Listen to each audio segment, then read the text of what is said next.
सरियोन, तुम्हारा दिमाग तो ठीक है। क्या जरूरत थी बतूल को टॉर्चर करने की? आपने ये बात करने के लिए मुझे यहाँ बुलाया? हाँ,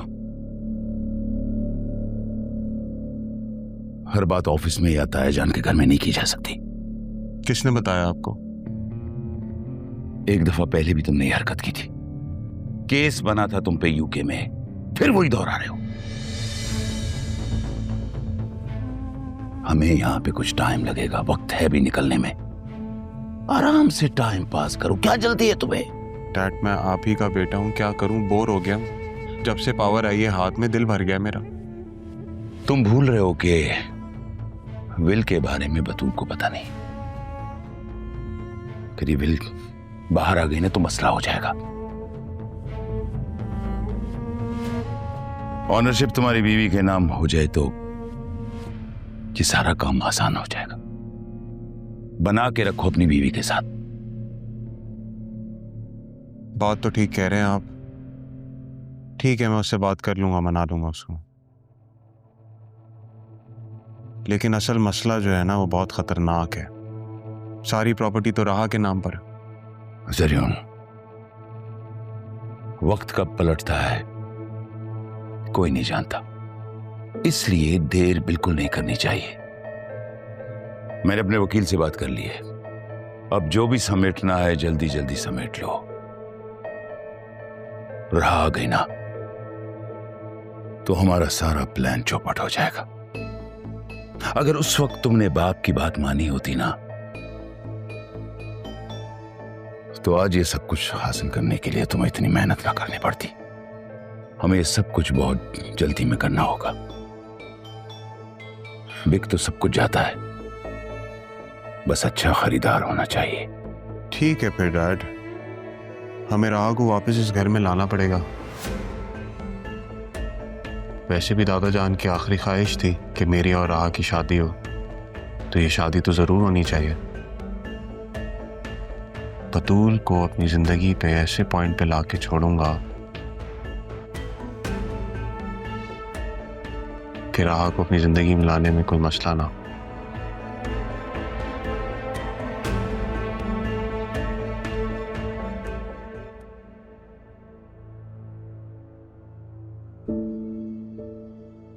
जब मुझे वहां जाना ही नहीं तो फिर क्या फायदा इन मेल्स देखने का। डिलीट कर देती हूँ।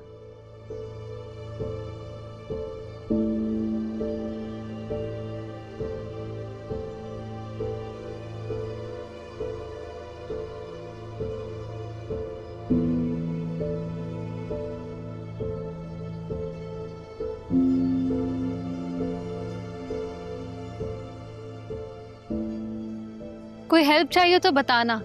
यहाँ पे तकरीबन काम सबको मैंने ही सिखाया। नो थैंक यू, मैं खुद मैनेज कर लूंगी। से कितनी खामोश बैठी हो ना, जैसे पता ही नहीं है कि आसपास क्या हो रहा हो।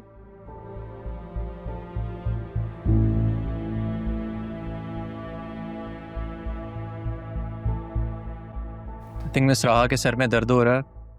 लीना इन्हें अच्छी सी कॉफी पिलाएं और उनको गाइड भी कर दें। जी सर। Thank you.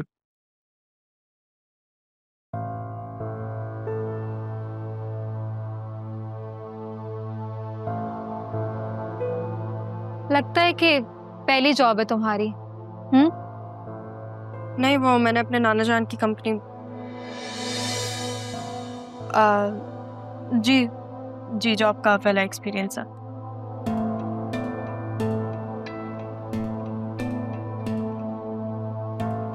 अब मैं काम कर लूं?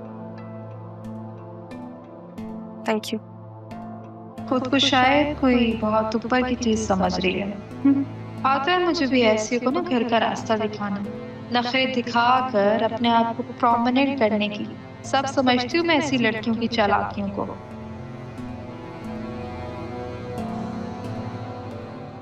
सलमान बेटा, बहुत बहुत शुक्रिया। मैं वाकई बहुत खुश हूँ और तुम्हारा शुक्रगुजार भी। शुक्र तो सारा खुदा का कबीर साहब, मेरा कोई कमाल नहीं। चांस पे दुकान दिखी तो ले ली मैंने। अब आप सुकून से अपना बिजनेस कीजिएगा।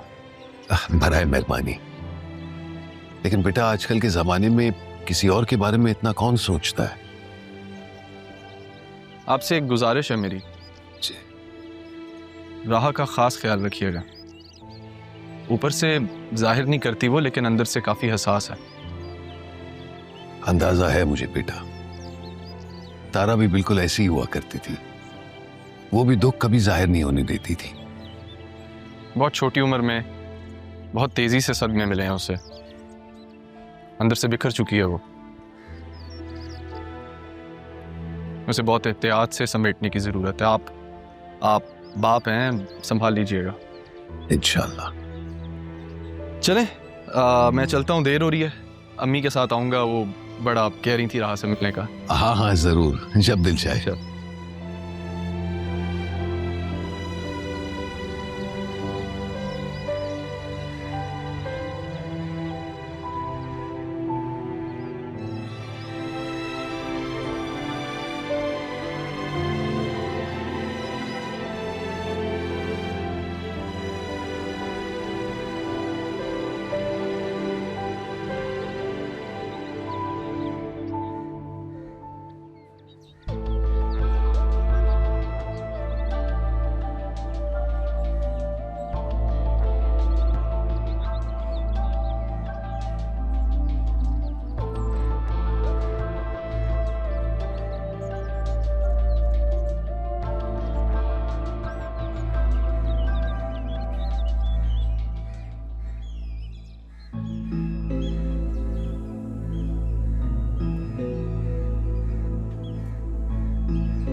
क्या हुआ? सर, गाड़ी का एक टायर बस्ट हो गया है। मैंने ड्राइवर को बोल दिया है, उसने दूसरी गाड़ी मंगवा ली है। आप उसमें मेरे साथ चलेंगे? ठीक है, इसकी वीडियो बना लेना। मैं वैसे ही 4 दिन पर्सनल ऑफ पे हूँ। ये खबर न्यूज़ पे सर्कुलेट नहीं करनी चाहिए, लेकिन हाँ, आसिया बेगम को खबर कर दो।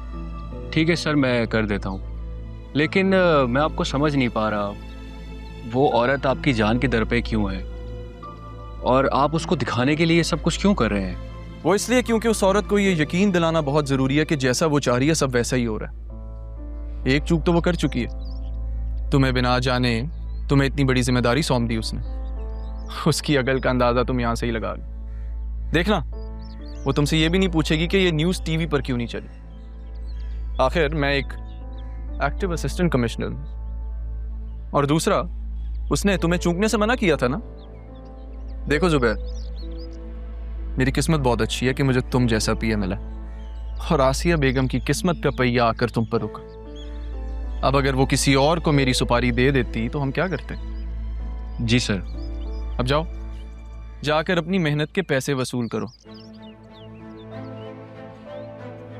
क्या हो गया जुबैर?